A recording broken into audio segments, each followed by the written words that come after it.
Ibihe byiza nibyo nkwifurije ubana natwe umunsi ku munsi mu makuru n'ibiganiro byacu, reka nizere ko uri amahoro kandi ukomeje kumererwa neza.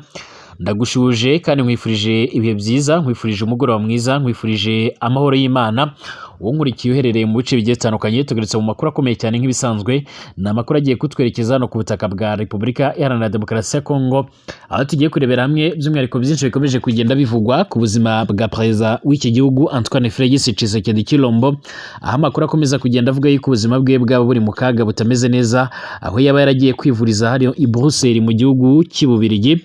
Ni mu gikorwa yagiyemo rero abantu benshi batabizaho, bivugwe ko yaba yarajyanye n'itsinda ry'abantu ndaza kukubwira, ryiganjemo abaganga biwe basanzwe bamwitaho, inshuti ze za hafi, abarinzi be ndetse n'abandi bagiye batandukanye, ndetse akaba yaragiye mu ndege by'umwihariko y'umukuru w'igihugu, aho ariyo yifashishije. Ibi ni nabyo abantu bashingiraho bavuga ko by'umwihariko ngo yaba yaragiye mu butumwa bw'akazi, ariko kandi amakuru yaje kugenda amenyekana yuko uyu mugabo yaba adahagaze neza ku kigendanye n'ubuzima, aho bivuga ko ubuzima bwe buri mu kaga, kandi ntabwo ari ubwa mbere yaba agiye kwivuriza muri ibi bitaro, cyane yuko mu makuru naje kugenda ncukumbura nasanze ari ahantu asanzwe amenyereye akunda kujya kwivuriza muri rusange. Reka turebere hamwe rero byinshi bikomeje kugenda bigaragara, aho n'ubundi uyu mugabo utari mu gihugu n'ubundi ashobora gusanga cyafashwe, dore ko intambara ikomeje kugenda ivuza ubuhuha, ndetse ibintu bikomeje kugenda bifata indi ntera hano ku butaka bwa Repubulika ya Demokarasi ya Kongo, nyuma y'imirwano ikomeye cyane yaje kongera kuba by'umwihariko kuri uyu munsi wo kuwa gatatu tariki ya 10 y'ukwezi kwa kane umwaka w'ibihumbi bibiri na kane. Ikaze mu makuru n'ibiganiro byacu rero, uwo nkurikira hano mu bice bigiye bitandukanye mu Rwanda, ku mugabane wa Afurika, ku mugabane w'Uburayi, Aziya, Australia, Amerika ndetse n'ahandi hose. Nkwifurije kugubwa neza kandi nkwifurije amahoro y'Imana cyane. Reka nkubwire ngo nyaboneka niba utarakanda subscribe cyangwa se sabone kuri YouTube channel yacu igihe ni iki, bikore nonaha kugira ngo ubashe kuzajya udukurikira mu makuru n'ibiganiro byacu bigiye bitandukanye muri rusange. Reka turebere hamwe rero byinshi bikomeje kugenda bigaragara, dore ko amakuru ari menshi, amakuru akomeje kugenda avugwa rwose, ni amakuru yihutirwa ndetse akomeje kugenda abica bigacika hano ku butaka bwa Kongo muri rusange. Ni urugamba rwongeye kugaragara uyu munsi rero, by'umwihariko akaba ari urugamba rwari ruteye impungenge ndetse rwari runateye by'umwihariko ibibazo bigiye bitandukanye, dore ko rwaje kongera gutuma bamwe mu baturage bongera guhunga ku buryo bukomeye cyane. Uru rugamba kandi rwongeye kugaruka cyangwa se rwongeye gusubukurwa n'ubundi mu gihe hari hamaze iminsi havugwa ibitero bikomeye cyane byaje kwibasira bamwe mu basirikare bagiye batandukanye, biganjemo abo mu ihuriro ry'ingabo za Repubulika ya Demokarasi ya Kongo, haba ku ruhande rwa SADC, aho Abatanzania bagera muri 3 baherutse guhitanwa n'igisasu cyaguye mu kigo cya gisirikare cyabo, ndetse umunyafurika y'Epfo umwe nawe akaza kugenda ahasiga ubuzima. Ariko kandi andi makuru akomeza kugenda atugeraho, by'umwihariko aravuga yuko nyuma y'ibyo byose bisa naho n'ubundi umutwe wa M23 wakomeje kugenda ugaragaza icyitwa imbaraga, ndetse kugeza amagingo aya ngaya bakaba baje kugenda bakora ibishoboka byose mu rwego rwo kugira ngo babashe kurebera hamwe uburyo n'ubundi babashe kurebera hamwe uburyo bakomeza n'ubundi gufata ibindi bice bigiye bitandukanye muri rusange. Uyu munsi rero by'umwihariko hano muri teritwari ya Masisi, by'umwihariko muri santere ya Sake, hongeye kuvugira icyitwa isasu, ndetse ibintu byongeye gufata indi ntera, dore yuko n'ubundi ari urusasu ndetse n'urugamba rwari rwiganjemo abarundi benshi cyane, ndetse harimo n'abandi basirikare bagiye batandukanye biganjemo abawazalendo, aba FDLR ndetse n'aba FARDC. Ariko kandi nk'uko byakomeje kugenda bigaragara, ndaje nkubwire ishyano ryaje kugwira abarundi. Imirwano yongeye kubura rero kuva mu gitondo cyo kuri uyu wa gatatu tariki ya 10 by'umwihariko y'ukwezi kwa kane umwaka wa 2024, aho wazalendo, FARDC, abarundi, aba FDLR by'umwihariko n'abandi basanzwe bafatanya n'ubundi n'abafatanya mu bikorwa ba FARDC bakozanyijeho hagati ya M23 by'umwihariko mu gace ka Nyakajanga by'umwihariko ndetse n'ahitwa Nteko hafi ya Kabaya mu gice gihuza Matanda ndetse na Masisi, nk'uko amakuru akomeza kugenda atugeraho abivuga muri rusange. Nta makuru by'umwihariko yabashije kugenda agaragara menshi cyane agendanye n'ibyaranze uru rugamba, cyane yuko bigoranye n'ubundi kuba hari amafoto yaje kugenda ashyirwa ahagaragara by'umwihariko ku by'imirwano. Gusa amakuru aharavuga ko wazalendo na FARDC n'abarundi aribo babanje kugaba ibitero muri utu duce, hanyuma M23 igasubiza yirwanaho inarengera abaturage. Gusa n'ubundi bivugwa ko nanone n'ubundi hari indi mirwano yahuje izi ngabo za leta na M23 ibera mu duce twa kwa Shasha ndetse na Bweramana bifuza kwigarura n'ubundi aka gace kugira ngo hafungurwe umuhanda wa nimero ya kabiri ufitwe n'izi nyeshyamba cyangwa se n'izi ntare za Sarambwe nk'uko amakuru akomeza kugenda atugeraho abivuga muri rusange. Ni mu gihe kandi hari hashize iminsi itari myinshi cyane hatumvikana imirwano mu bice bigiye bitandukanye n'ubundi bya Kivu y'Amajyaruguru, ariko kandi ibikorwa by'urugomo n'ubundi n'ubugizi bwa nabi byo byari bikomeje n'ubundi kwigaragaza cyangwa se kugaragara mu bice bigiye bitandukanye muri rusange. Aha twavuga nko ku munsi w'ejo n'ubundi hashize hamenyekanye amakuru y'uko umusirikare wa FARDC yiraye mu nka z'abatutsi muri teritwari ya Nyiragongo by'umwihariko mu gace ka Kibati, akaza kurasamo izigera kuri enye, izindi zigakomereka ku buryo bukomeye cyane muri rusange.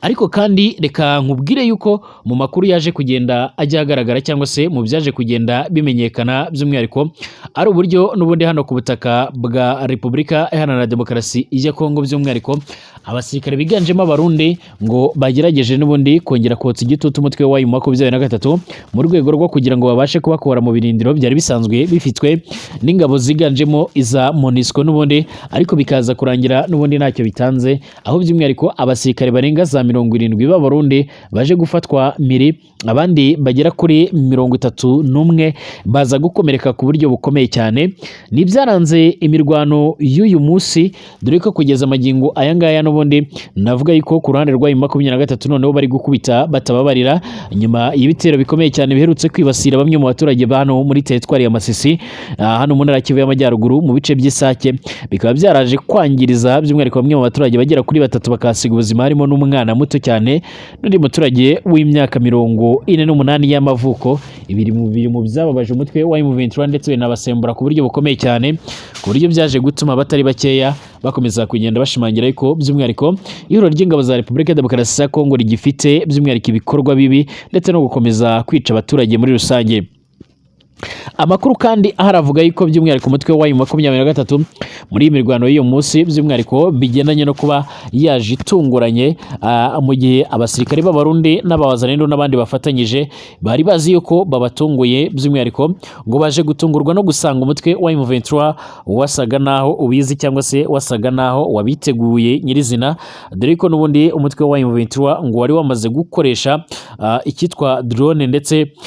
by'umwihariko na bakaba baje kugenda banakoresha ubundi butasi bwabo bugiye butandukanye, baza kumenya aho bano basirikare baturutse, biza gutuma n'ubundi babona uburyo bwo kuza kuwakubita. Amakuru avuga yuko rero aba Barundi biganjemo n'abawazarendo aribo bari bari imbere ku ruhembe rw'imirwano, aho baje bagaye ibitero ku mutwe wa M23, ariko biza kurangira umutwe wa M23 nawo witabaye ndetse utangira kugenda basubiza inyuma, ndetse binavugwa yuko waje kubirukansa ku buryo bukomeye cyane by'umwihariko, ndetse ngo bakaba bongeye guta intwaro nyinshi cyane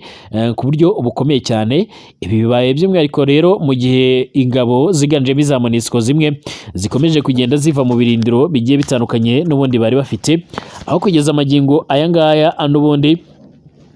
ubutumwa bw'umuryango w'abibumbye rero bushinzwe kubungabunga amahoro muri Repubulika ya Demokarasi ya Kongo n'ubundi mu butumwa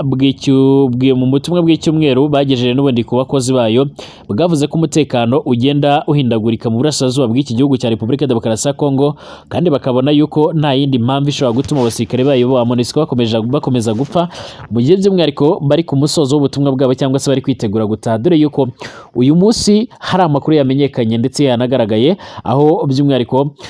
ambasaderi w'Ubushinwa muri Repubulika ya Demokarasi ya Kongo, guverineri w'intara Kivu y'Amajyepfo, by'umwihariko hakaba hari hanari by'umwihariko Madamu Bitu Keita, umuyobozi w'ubutumwa bwa MONUSCO muri Kongo, ni hano mu ntara Kivu y'Amajyepfo muri za Bukavu, aho haje kugenda habera igikorwa cyo gushimira ndetse no gusezera ingabo ziganjemo iz'Abashinwa zari ziri gucunga umutekano muri ibyo bice. Ibi bice by'umwihariko byo mu ntara Kivu y'Amajyepfo, kandi amakuru avuga yuko ingabo za MONUSCO nizimara kuhava zose hazakurikiraho by'umwihariko ibigendanye n'ababarizwa mu ntara Kivu y'Amajyaruguru. Intambara ikomeje gufata intera, kandi mu gihe aba basirikare bakomeje kugenda bafata utwangushye ndetse bakomeje kugenda banafata gahunda yo gutaha, ariko kandi andi makuru akaba avuga yuko ku rundi ruhande umutwe wa M23 nawo wamaze gukaza ikitwa ibirindiro bikomeye cyane, ndetse wamaze kuzana abasirikare benshi ndetse n'intwaro. Inyeshyamba za M23 rero by'umwihariko zageze mu majyaruguru ya Sake by'umwihariko nko mu birometero 20 mu burengerazuba bwa Goma n'ubundi umurwa mukuru wa Kivu y'amajyaruguru, mu gihe abandi bagaragaye n'ubundi muri parike y'igihugu ya Virunga, kandi by'umwihariko n'ubundi